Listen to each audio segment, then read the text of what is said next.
felt hunted, tracked down to a place where I'd believed I really might be able to hide from my troubles. I should have been okay.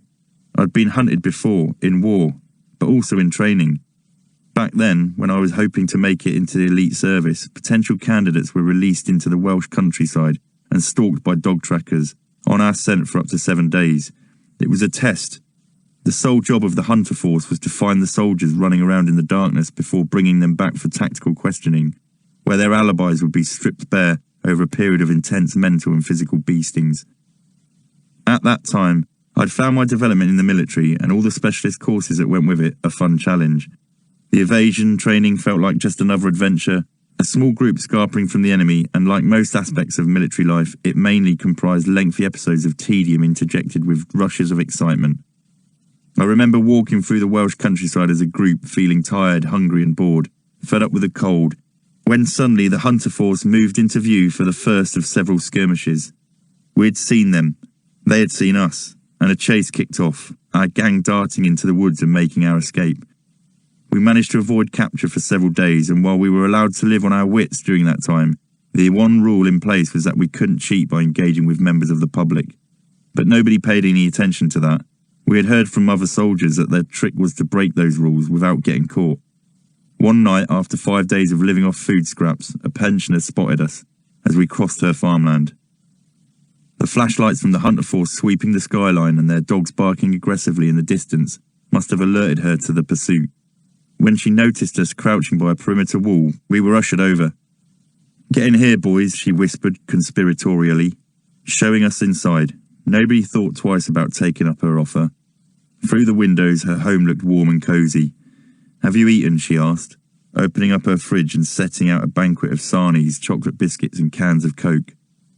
I think cold and starving soldiers must have been regular visitors to her property because she understood exactly who we were and what we were doing. Greedily we shoveled in stacks of food and she looked on and smiled, like the unlikeliest leader of some imaginary group of freedom fighters. But when we later left her place, fattened and happy, the show of generosity attacked us with a vengeance. Our expanded stomachs, starved for nearly a week, bucked and lurched as we raced towards the woods, all of us projectile vomiting fizzy drinks and half-digested crisps into the darkness. When we were eventually caught, the fun and games really began.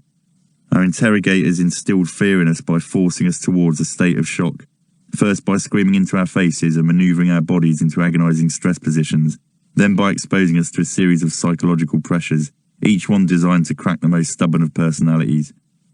Physical resistance resulted in payback. Not taking the onslaught seriously was just as risky, and when I laughed at having 2 men in balaclavas yelling at me from point-blank range, I was stripped naked and tied outside in the wintry air. Then somebody soaked me down with icy water from a hose. I was left there for what felt like hours. Bloody hell, I thought, shivering, my bones and my muscles bucking and wrenching with the cold. I wish I'd kept my mouth shut. Now in the warmth and comfort of Mexico, with cocktails on tap, and an all-you-can-eat buffet within reach, I realised my problems had trailed me like the hunter force in Wales, though the consequences of being caught were far scarier than any mock interrogation. This time the shadowy forces dogging me were the aftershocks of war. The interrogators, a crushing sense of self-doubt working in my own head. They had crept up on me in the most inconspicuous way, the tremors caused by a morning run through the sand. Why am I not doing that anymore? Why don't I love it anymore?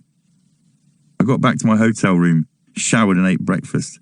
I then shut myself away from the world for 3 days, and acted like a miserable bastard, knowing that I was done, believing that the doctors had been right all along, and that I needed to quit the military, preparing to make the worst decision of my life in a period of never-ending screw-ups.